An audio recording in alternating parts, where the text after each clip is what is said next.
I was happy, right? Finally doing something I love. And then they called off the strike and they tell us that you're writing an exam in 2 weeks.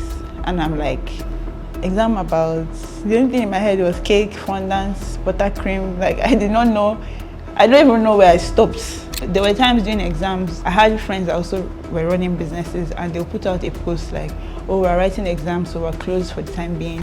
For me, that was not a thing. Like, I cannot close. On my way to exam is by 9. I'll call my dispatch rider, please come here by 8:30. This is the number, blah, blah, blah, blah. I'm handing it over to him. But it was never vice versa. I never, ever wanted to stop doing business. I never ever wanted to drop ElsaLagos. This is what's feeding me. Where are you dropping it to? Hi, my name is Elsa, and this is the story of how I started a multi-million naira business from 5,000 naira while being a student in the University of Lagos. Hey folks, welcome to my YouTube channel. My name is PC Timmy. I'm a multifaceted creator, a marketing professional, and a teacher, and I'm passionate about growing people and growing businesses. See, the goal is that anybody who comes across me or any piece of my content is inspired and or motivated to get better in your business, in your career, and in your life. As you watch this video, like and comment and share to your friends and family if you like it. Please subscribe to my YouTube channel. Enjoy this video, and I'll see you. Peace. Hello, my name is Elsa Bankole. I'm the owner of ElsaLagos, a fashion jewelry brand situated in Lagos. And I'm a recent graduate from the University of Lagos. I studied biochemistry and I finished with the first class. I am the first child, I'm the firstborn, first girl, first everything. I have 5 younger siblings.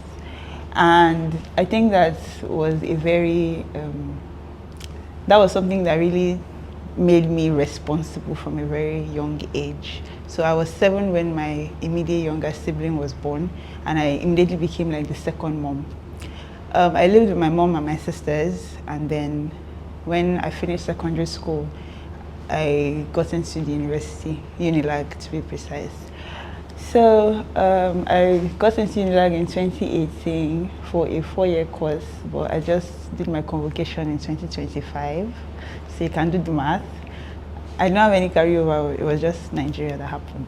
I studied biochemistry, not because that's what I wanted to do, but because I was trying to please my parents and do something serious. So what did I actually want to do? I wanted to be a pastry chef, a baker in layman's terms. And that was the passion I pursued for the longest time. But, well, Nigeria happened, like I said, and my mom wanted me to study medicine or do something medical related, and my dad wanted me to study engineering. So to, find a meeting point, I decided to do biochemistry. I felt it would be easy, I would do it sharp and chase my dreams, but that's not what happened. Before I got into university, I actually took a couple of gap years. They were not intentional. I finished from secondary school in 2015, but I got into ElsaLagos in 2018. So during that time, I started several businesses. I worked in several places. So the first thing I did was I was a kitchen assistant at a culinary academy, and I stayed there for about 3 months. They offered me long-term employment, but my mom was like, oh, you must go to school. This can't be what you want to do, blah, blah, blah. So I dropped that. And then when I still didn't go to school the next year, I learned how to make hair. I learned how to make nails. I also worked in the salon for some time. Then I was a lesson teacher. At some point, I worked at a bookshop. What did I not do? I was very busy. And then in the midst of all that, I started my own cake business. So I used to sell cakes, cupcakes, and I did that for some time till I got admission. So when I got admission to ElsaLagos, I had to stop everything because I was going to be staying in the hostel. I didn't have off-campus accommodation. So I stopped everything and decided to focus on being a student. But that didn't last long. I'm a restless soul, so I eventually found something else to do. So when I got into ElsaLagos, first semester, I tried to be a good student. I went to class. I mean, you're still a good student. You finished the first class, but okay. Well, I went to class I mean, good students in the strict sense of the word, like doing everything a student's supposed to do. I was reading from beginning of the semester, everything, but I didn't have what they call it, an allowance as most students would. I mean, some people know that, okay, by the end of every month, they're going to get 100,000 or 50,000 or 40,000 from their parents. That's something you can plan with, but that was not the case for me at all. Money came when it came, and I didn't know what amount it would be, so I couldn't plan. So I was broke a lot of the time, right? And second semester, I was fed up. I'm like, what's this? I was making money before, so I knew what it was like to make money. And I wasn't also in the habit of asking.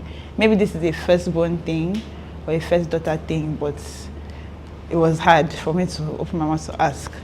So I had a roommate, my bunkie at the time, and she was selling everything. Everything you can imagine, from recharge cards to makeup to toiletries. She was selling everything. So I decided I wanted to start selling something because I saw how there was a steady flow of customers coming in to our hostel to get stuff. So I'm like, okay, there's a customer base, we're in a female hostel, so it just makes sense. So I asked her to take me to the market with her, and I was limited in my options. I could only sell something she wasn't already selling. And that landed me with 3 options: clothes, shoes, or jewelry. So me starting ElsaLagos is not because, oh, I love jewelry. On the contrary, I don't love jewelry. So when I followed her to the market, I called my cousin and I said that she should borrow me 5,000 naira and I will give her double in 2 weeks. I did not know what I was going to sell, but I just knew that I was going to make the money back. So she sent me 5K, and I took the 5K and went to my bunkmates to the market. So I went to the clothes section and shoe section, but I didn't want to deal with sizes at all. Anything that has to do with sizing, like, oh, it's not my size, can you get me a bigger size? I wasn't interested. So naturally, I just went with jewelry because it's a one size fits all in most cases. So I got 5,000 naira worth of jewelry. That was about 8 or 10 items, I can't remember, and took them to my hostel, and I just poured it on the bed like, come and buy you. And then my roommates bought, they told their friends, and so after 2 weeks I had made double the money back, and I called my cousin and I'm like, Tosin, I'm ready to return your money. Like, I was so proud. And she's like, you want to return 10K? Like, she was a big girl in the sense of the word at the time, so it was just like, don't worry, you can keep it. So she's really the first person that invested in my business and believed in me. I just kept doing that for the rest of that semester. It wasn't really a long-term plan. I didn't think of deliveries. I didn't think of photo shoots. I didn't think big at all. I just wanted to survive, to make money, right?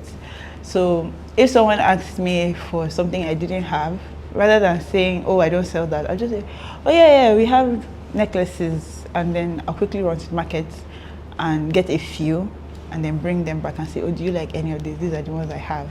And most of the time they'll just like follow me to buy because they knew me, or like, you went all that way, or I don't know. The thoughts counted, I guess. So that's how ElsaLagos started. I think one thing that helped me was most people that were not in school with me did not know I was a student. Maybe it's the way I carried myself, or just, I don't know what it was. So a lot of people did not know I was a student, and they did not treat me as a student. And I think that helped me to grow faster or better.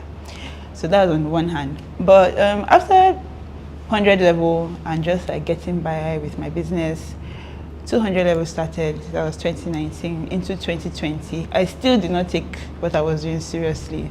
I didn't take it more than what it was, it means to survive. But I was very, very frugal. And by the end of 2019, I had 100,000 in savings.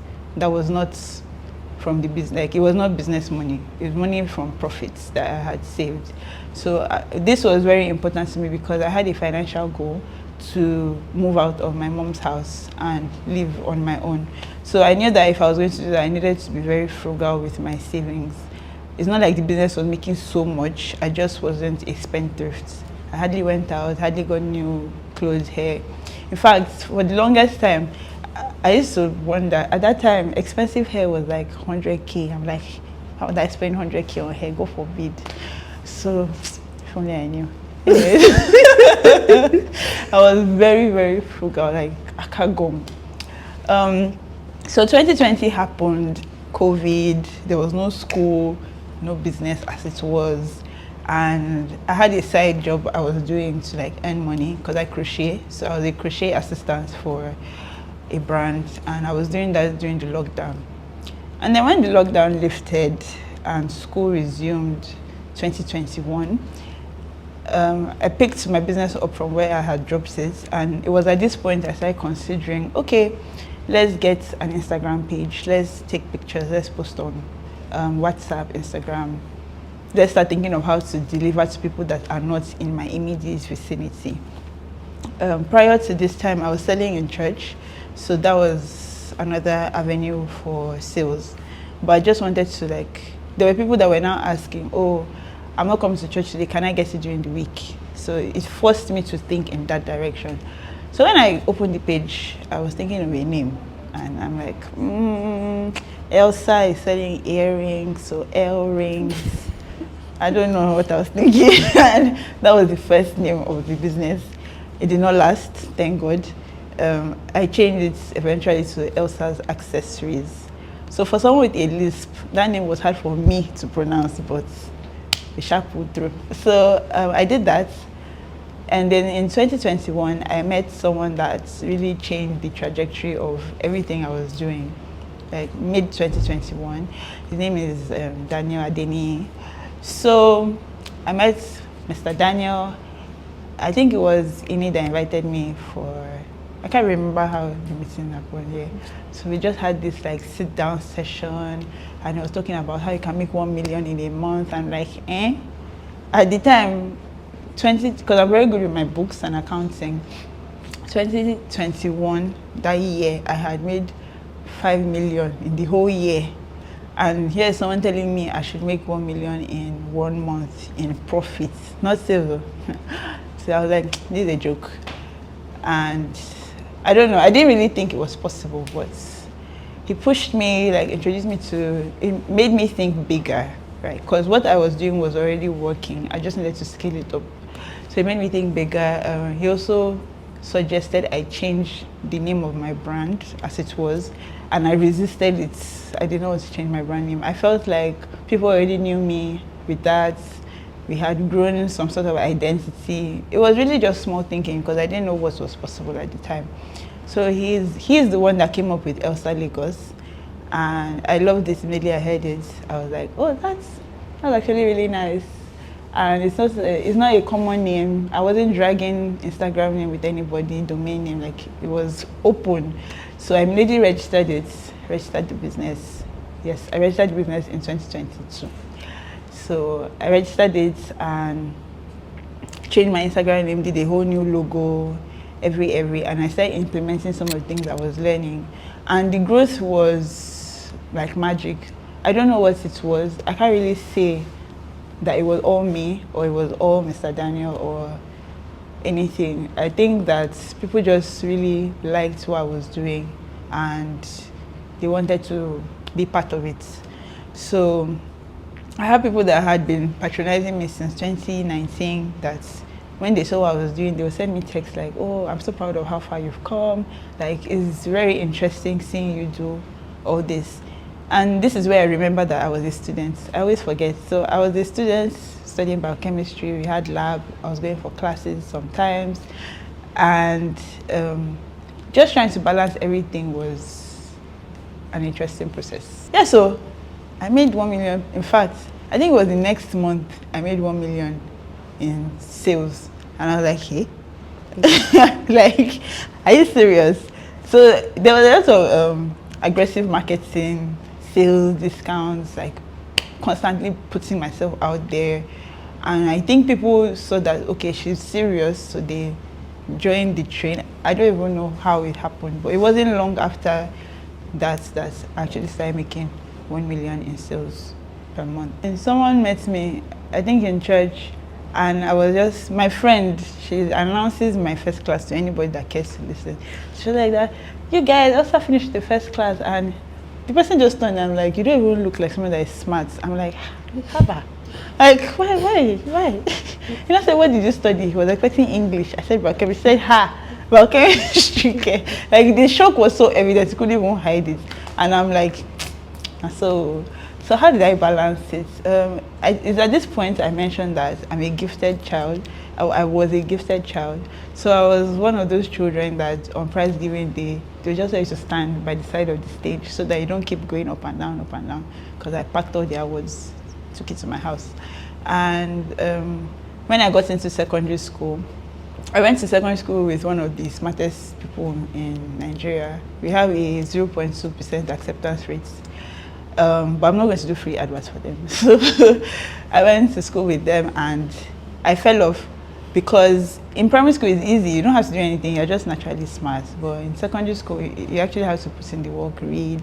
So I was just like coasting on my natural brilliance. So I was comfortable with, I wasn't not smart. I just wasn't first like in primary school. And I was fine with that. My WAEC, I had 8 A's, 1 B. And for me, and to show you how smart the people I went to school with, when they graded us according to our WAEC results, I was like 20th, as in out of 78 people. I was not even top 10 with 8 A's. So it was a very crazy experience. So coming into ElsaLagos, and they told me that 70 is A. It was so funny to me because in my secondary school, 65 is F. So I'm like, you guys are joking. This is going to be so easy. It was not so easy. Okay? My first semester, I had 3 B's. That's 368. I had never gotten 68 in my life. I'm like, okay, this day is not as easy as I thought. We need to work on it, right? So I know how I read. I know how I understand. I'm very familiar with how I learn. So that's something that helps me in ElsaLagos. I was on YouTube a lot. I went for classes that I felt were going to be beneficial. And then I read when I was supposed to read. I did overnight a lot. So how did I balance that with running ElsaLagos? It was just mainly time management, and I knew what I wanted. So because of the kind of people I went to school with, and I took a 3-year gap year, or 3 gap years. I already knew that they were all around the world doing big things. I had classmates that already had masters. Everybody is graduating with honors. So I'm like, I can't be the black sheep. I'm already late. I might as well finish well. So I already knew that I must graduate with the first class. It was a necessity for me. It was a thing of pride. I don't want to use this degree for anything. It's just for pride. Like, I finished with the first class like my mates, which I did. And then on the other hand, I mentioned that my goal was to be financially independent and to move out. So with those 2 things, I couldn't forget anyone. They were equally as important to me, and that's what helps me balance. So there were times during exams, I had friends that also were running businesses, and they'll put out a post like, oh, we're writing exams, so we're closed for the time being. For me, that was not a thing. Like, I cannot close. So on my way to exam is by 9. I'll call my dispatch rider, please come here by 8:30. This is the number, blah, blah, blah, blah. I'm handing it over to him, running in to write my paper, running back out. Okay, have you delivered? Okay, yeah, thank you. Then I'm going home to read. Like, it was just, I did not have a choice. I just needed to do both, and that's how I managed. But my time management is something that was like very, very, you couldn't catch me wasting my time. If I was watching series, it's because there was nothing else at that time that needed to be done, so I could afford to watch series. Well, I wasn't a time waster, so that's something that helps me. I wanted to drop out every time, every semester, every session. I don't know why I thought biochemistry would be easy. I was ill-informed. Biochemistry is one of the top 5 most difficult courses to study. It's up there with mathematics. It's above medicine. Like, biochemistry is crazy because you cannot cram. If you don't understand it, you're going to fail next semester. It was difficult, even for me, right? And there was this particular time, after the 8-month strike, during that time I was working in a bakery, my first love. I was having the time of my life. Like, it was not, I was happy, right? Finally doing something I love. And then they called off the strike and they tell us that you're writing an exam in 2 weeks. And I'm like, exam about, the only thing in my head was cake, fondants, buttercream. Like, I did not know, I don't even know where I stopped, right? And I told you that biochemistry is not something you can cram. So if you don't remember what you've been taught before, you most likely have issues going forward. And so I wrote that exam, and for me, by my standards, I failed. My GPA that semester was 3.9. And for someone that is hustling for a first class, I'm like, it was a reality call for me, like, okay, you need to wake up and get your head back in the game. It was at that point I felt like maybe I can't continue. Maybe I really have to choose one. But it was never vice versa. I never ever wanted to stop doing business. I never ever wanted to drop ElsaLagos. This was feeding me. Where are you dropping it to? It was literally a matter of, if you stop hustling, there's no, what are you going to do? There's no safety net. There's nowhere to fall back on. So you just literally have to keep pushing. So funding is not something I ever really thought about till late 2021, 2022. From 2019, when the business started, till 2022, we were just multiplying the 5,000, basically. So like Jesus, I just kept multiplying it. It was like an exponential effect. So people normally say that jewelry is blood money. They are correct. With jewelry, as far as you have a customer base and your branding is on point, you can literally sell for any, like you're the one that sets the tone. It's not like provision of food that this is the universal price everywhere. With jewelry, you can literally do as you please. Of course, it's either to your gain or to your detriment. So with the 5,000, and I was very frugal, so a lot of money was going back into the business or into my savings. So though I started the business for survival, I was drinking garri a lot. Like, it was just part of life. So the business funded itself until it couldn't anymore. And that was in 2022. I wanted to expand my inventory. I was getting more requests that I did not already have, and the business could not afford to get them with its own money. So I asked a friend at the time, and he gave me 200K, and I set a very lofty investment, what would I call it, goal. And I told him that, okay, if you give me 200K, I'll give you back with 20% interest in 3 months. And I did. And he gained confidence in me. And next time I needed money, I was like, oh yeah, sure. As far as I kept with that high interest, low time frame, he was good. And then I think it was 2023 or in 2025. So 2023, I saw the flyer for a Start to Scale summit.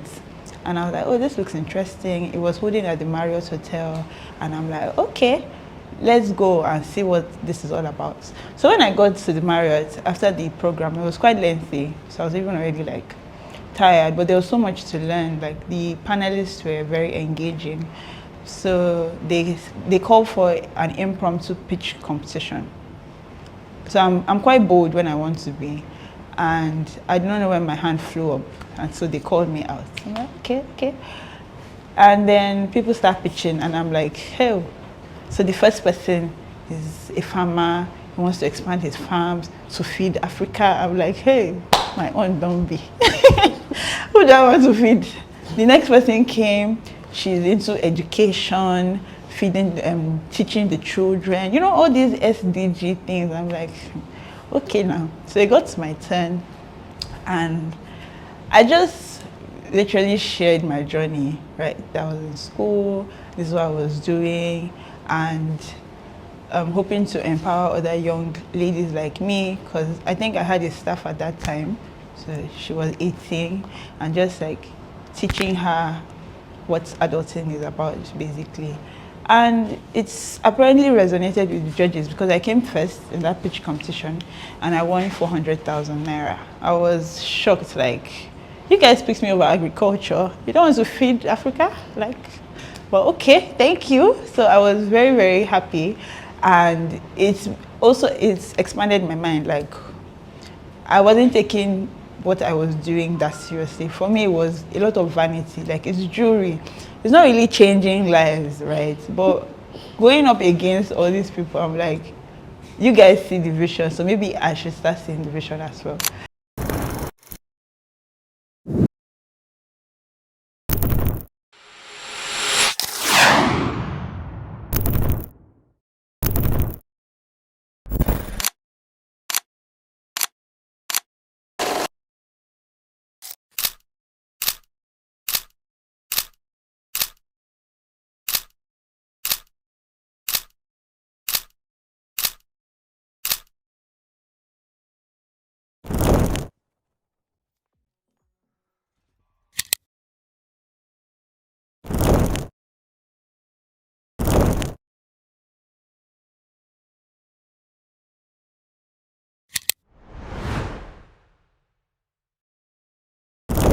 So that was my first grant, and it was free money. I didn't have to pay it back. I was over the moon.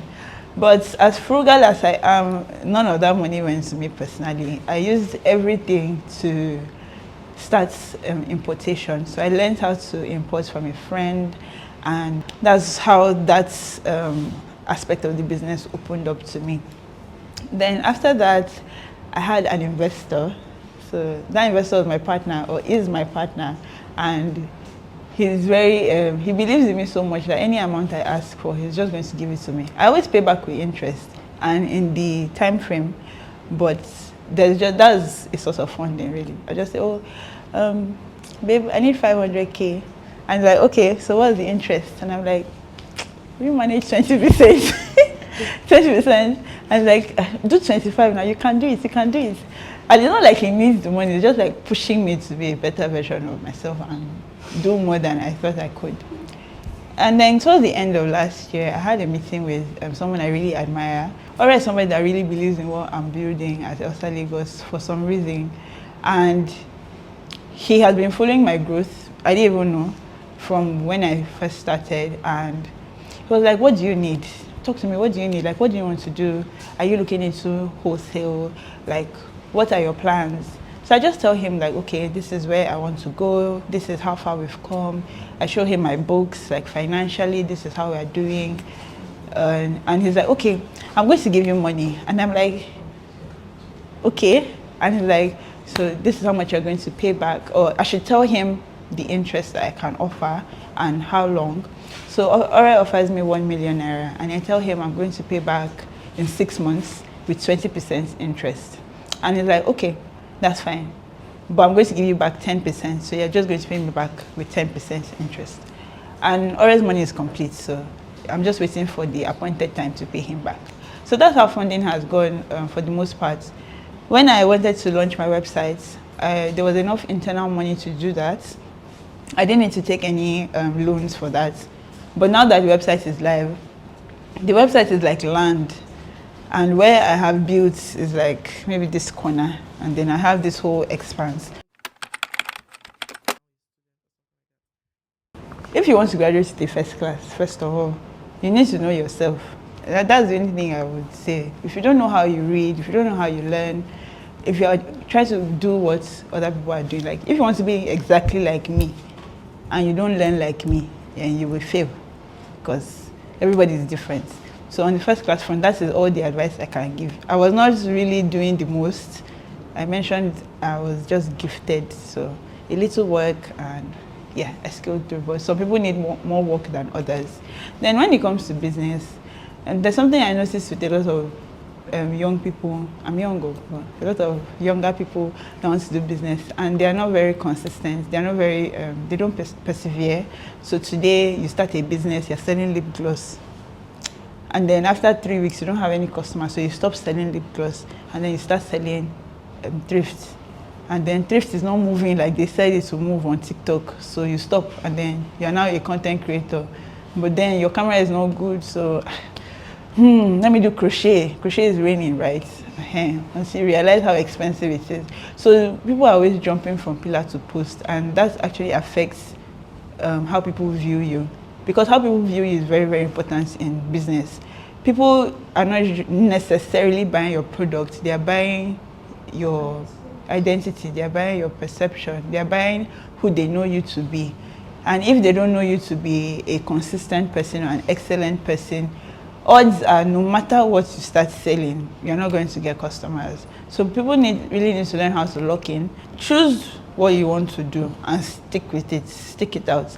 I'm not saying you can't quit, that's what I'm saying, but you need to persevere. Doing business in Nigeria is already a bad idea. So if you decide to start business, you should know that there are going to be a lot of challenges. It is never going to be easy. It's not, I did not go from 5,000 to 1 million in 1 month or 2 months or 1 year. So anybody that is preaching that, don't follow them. They are lying. They just want to collect your money or waste your time. So that's one thing I would advise. So anybody that wants to start a business, whether in school or not. And lastly, I'm a firm believer in setting goals. Right from when I entered school, I knew the grade I wanted to graduate with, and I never forgot it. Okay, maybe I did. That time I had 3.9, but after that, I never forgot it again. So write it somewhere, make it your lock screen, put it in your room, tell yourself every day. For me, I had a statement of purpose. It was a first-class graduate with a thriving business. It eventually became a first-class graduate with a multi-millionaire business, and now it has changed because I'm a first-class graduate with a multi-millionaire business. But so we had to tweak it a bit. So just having that statement of purpose where you can see it really helps you with focus. Helps you remember what you are doing. On the days when you wake up and you don't want to do anything, you remember that, oh, I have to do this thing, and it just propels you. So my challenges have evolved as I have evolved. When I started, my major challenge was, what will I eat? Then when I had what I will eat, it now became, oh, rent. Where can I get new customers so that we can grow this thing? And then when I started employing people, they became my problem. Staffing in Nigeria is the pandemic. I don't know. There are very few people like me. That's what I realized.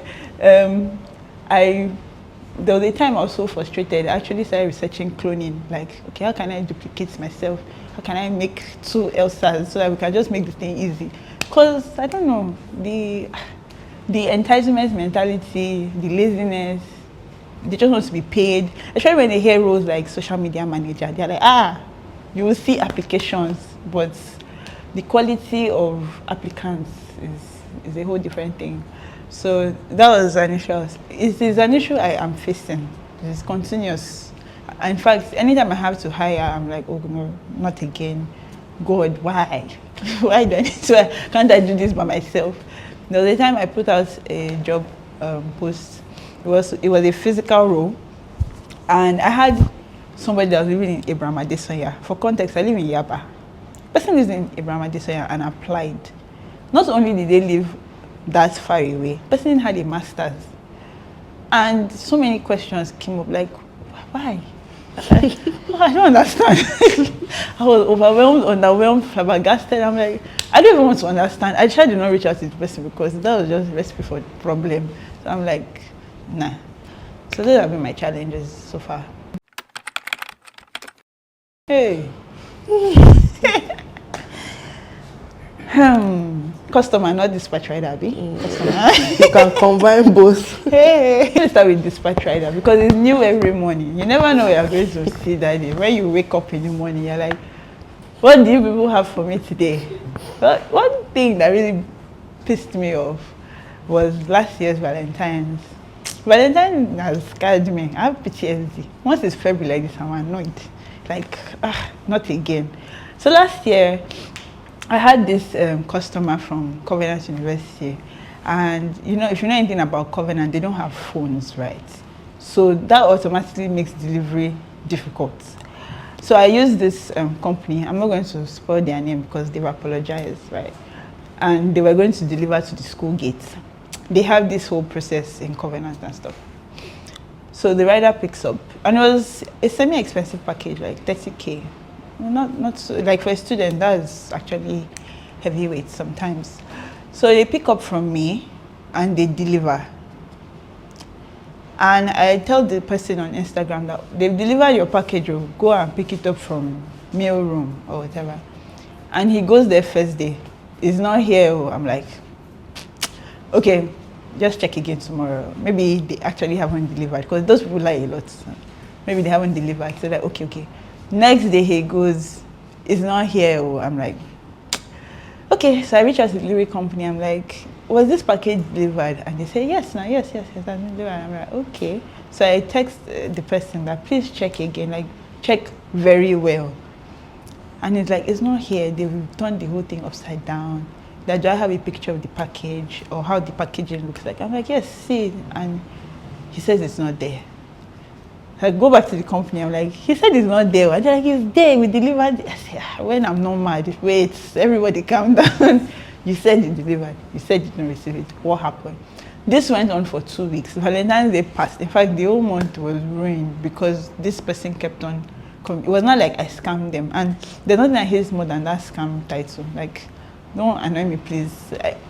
I can't scam you because I'm trying to survive. If I scam you, what will happen to my reputation, right? We never found that package. Long story short, I had to refund the customer. I lost out on every possible end. It was very sad. The package was never found. We involved the authorities. Nothing came out of it, and that was the end of that. So, dispatch rider has a problem. Then customer. Customers are generally sweet if you give them what they want. Like, your delivery is on time. But some people just are special. Like, there's always this special breed. Like, they just want to stress you. Like, this girl she's smiling. She must not smile. They just want to annoy you. So there's this guy that ordered from us, and he said he wants to pick up. So we allow people to pick up from our location because we don't have a physical store, but we understand that delivery is not everybody's cup of tea, right? So he said, okay, you can pick up. That's when he now starts telling me things I don't like hearing. So the staff bus is going to pass your bus stop, and I don't want to come down. So can you just stand by the bus stop and pass it to me in the bus? I said, I looked at myself. I should stand by the bus. Which means, like, it meant so many things. I actually have to go out early. Like, I will now be standing. I will be checking plate numbers, waiting. I will now still do Mission Impossible. I'm like, customer is king. This is the first time you're making such an absurd request. Let me help you, no problem. So he calls me that, he shares his live location. He calls me that he's almost there. So I fly out of my house, go to the bus stop. I'm standing. And the bus I knew was his pass. I was actually flagging it down and they didn't stop, they just zoomed past. So I called him, I'm like, your bus just passed. And like that, oh no, he came down. Okay, you changed plan, I didn't tell me, but okay, where are you? Because I'm at the bus stop, I'm not here. So apparently he was at another bus stop. So he now starts walking down to meet me. So I cross back and go inside my house. And when he gets there, he should call me. So he gets to my bus stop and refuses to cross. That I should come out and cross to give him his package. I'm like, did they send it to me? Like, so at this point, I'm still calm. I'm angry, but in myself, I'm just bubbling. And he's like, I should cross. I'm like, I'm not going to cross. Please just come and collect your package. And I says, do you people have customer satisfaction form? I want to fill it. And I'm like, He's like, if you don't have, go and create it and send it to me. I say, hey. And this is where I lost it. I gave him a piece of my mind. I really do that for customers, but this one, I just gave him a size. Then I went to meet him at the bus stop. I just handed, like, I slammed it on his chest like this and walked away. And he was smiling. And I'm like, they sent it to me, true. So he texts me on Instagram, I'm sorry, I didn't mean to annoy you. I'm like, I don't understand. Like, who are you? Like, did they send it to me? So a few days ago, he came back. Like, he wants to order something. I just sent him website link. Go and order there. And don't just pick up. Nobody's speaking anything with you. And in fact, I'm annoyed again. God. Sorry. Oh, God.